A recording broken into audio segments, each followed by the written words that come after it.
Hello, it's been a while since I filmed anything.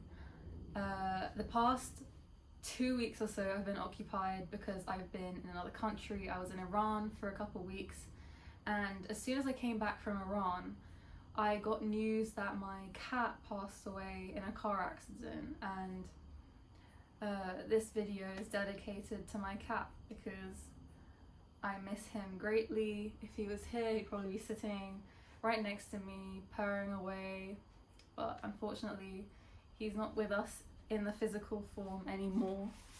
And I wanted to talk about it because to me, and I've mentioned this before, but these videos for me are like my form of therapy to myself. They help keep me grounded. Just talking to myself in general is helpful for me to sort through my thoughts and feelings, and it's not been the easiest thing in the world, having lost someone who I considered very close to me, and I want to talk about it. So it's the first time that I've lost somebody through death. I've grieved in my life before in other ways.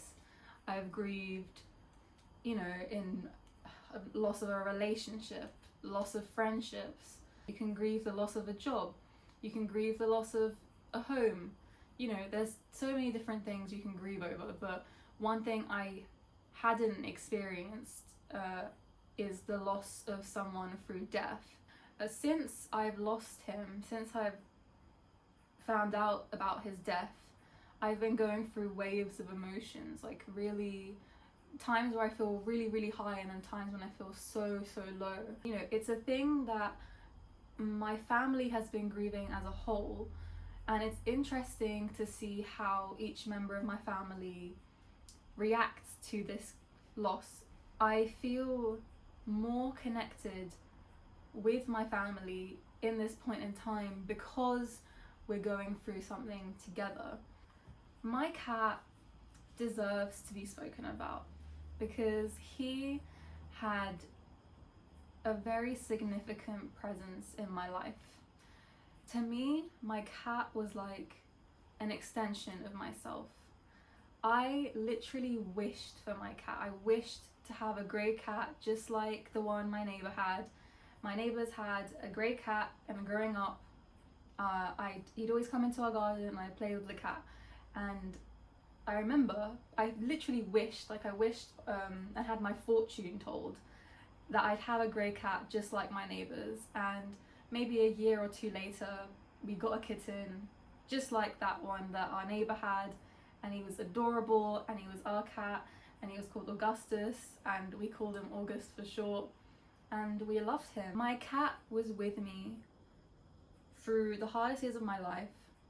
He watched me go from an immature girl into the mature adult I am now.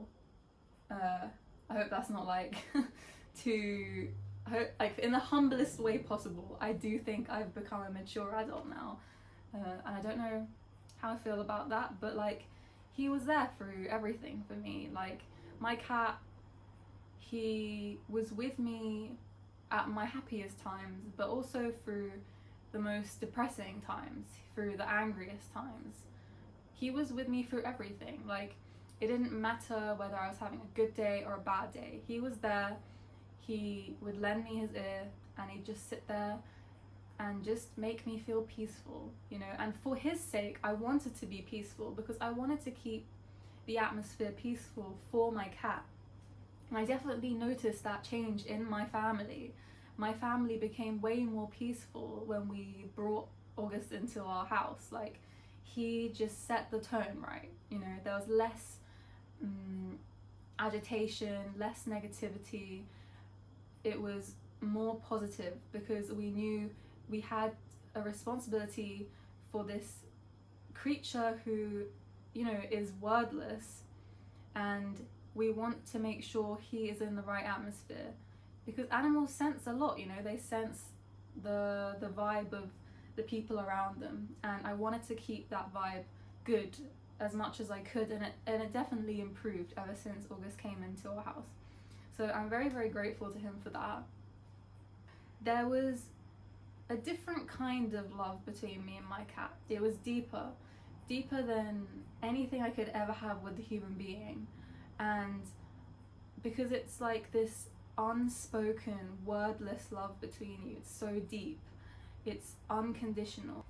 There's this like natural, organic level of trust that you could only really have with a pet, you know. And I hate calling our cat our pet. I hate feeling like I own my cat, because to me, my cat was his own person. Like, he wasn't my belonging, you know. He was my cat. I call him my cat, but I didn't feel like I owned him, and it feels wrong to say that I owned him. And he made it known that he isn't owned by us. He made it known. He was a free creature, completely free. I think that's what cats are, you know. Cats deserve to be free. My cat always had this very elegant, magnificent, regal air to him.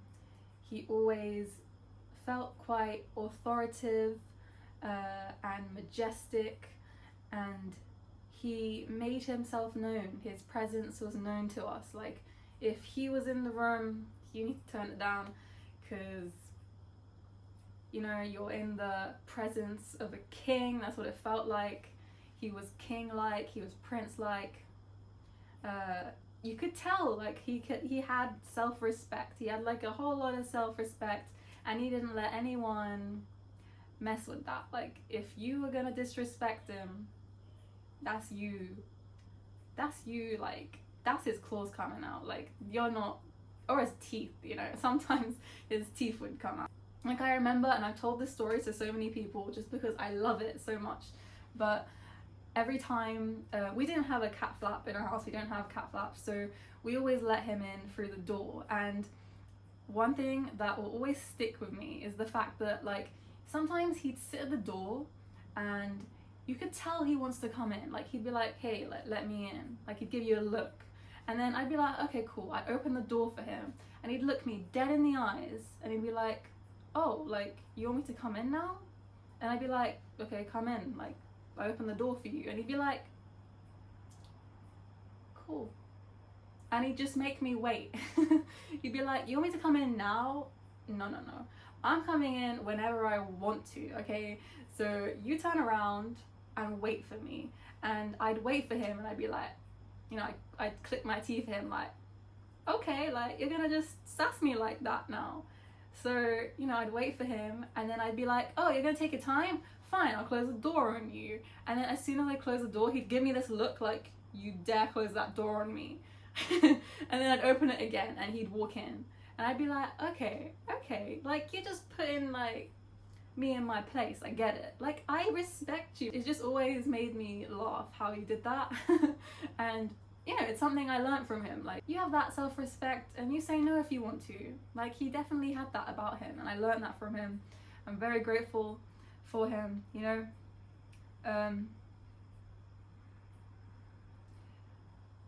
Because we lost him through a car accident, I didn't get a chance to see him. Literally the last time I saw him was before I left for Iran, and I said goodbye to him in my room, and I'm grateful that I said goodbye to him properly. I'm very, very grateful that I said goodbye to him properly. I said, you know, I love you, thank you, I'll see you soon. Unfortunately, I didn't see him soon. As soon as I came back, he wasn't there anymore. But to me, in my memory, he will always have the same peaceful, majestic air that he always did. Even now, his presence, like, it will not leave our house. Like, the things he taught me and my family, and the lessons I learned from my cat, I will cherish them. I love those memories. He will always remain this adorable fluff of happiness and peace in my mind, in my memories, and I'm grateful for that. And at this point in time, although I am grieving him, and I'm really, really sad that he's gone, you know, I'm just trying to accept it and move on, because, you know, there's nothing I can do at this point. I just have to accept things as they are and just be grateful for his existence in my life. And I know it's not really my place to say, I think August would have to say this for himself, but I think he lived a really happy, healthy, fulfilling life. Even though it was short-lived, he only lived about 7 years, and cats' lifespans are much longer than that. But I think he lived a very happy and healthy cat life, as a cat deserves to live, and I am grateful that we could provide that for him. And the reason I say this is because I just came from a trip to Iran, and while I was in Iran, there's a lot of stray cats and dogs everywhere, and you see like the you can see like the sense of survival they have. They really are trying to live, and so many cats and dogs, stray cats and dogs, come into this world and out of this world completely unnoticed. So I'm grateful that I could provide my cat with a life that's really comfortable and full of love, and you know, so I think we did our best for him. And although I'm extremely upset that he's not with us anymore, I'm just grateful that he was here, as cheesy as that is. I'm just gonna accept it and move on. Yeah, so thank you, August, for gracing us with your presence.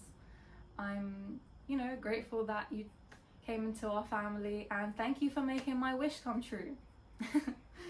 So that is all. I said everything on my notebook. I guess this was a reminder to me and my family to always be grateful for the things we have in our life as they are here. I think it's just something that I think everyone learned this when we went through COVID, as we are going through COVID still, to not take the things in our lives for granted, because they won't always be there. So, you know, as cheesy as that is, I'm sorry. But like, it needs to be said. And in other news, I hope that you're having a great week and that you're making the most of your day, and I will see you soon. Can you see my breath?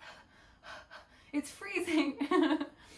Okay, can we talk about like the vibe here? Like, it's immaculate. Look at this lamp. I found this lamp myself. It's actually the cutest thing ever. But like the rest, oh, and that's my plant actually. Never mind. I thought, and that's my plant as well. Hold on, let me turn this around so you can't see the label. Yeah, but the flowers are that way. Oh, I'll just turn the flower around. No, never mind, I can't bother. Irrelevant, tangent. Hold on, I hope you're recording.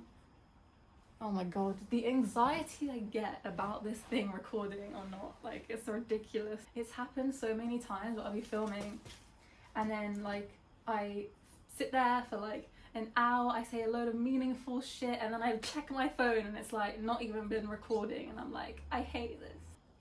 I have notes. This is my really messy, this is how I make notes for my videos. It's super messy, super like rough. I just sit down and I just blurt out everything that's in my head onto this piece of paper, and then gradually when I'm filming, it's like I put them in order and it makes sense a bit more. You can literally see my breath, that's how cold it is in here. At least it looks cute, right? I think it looks cute.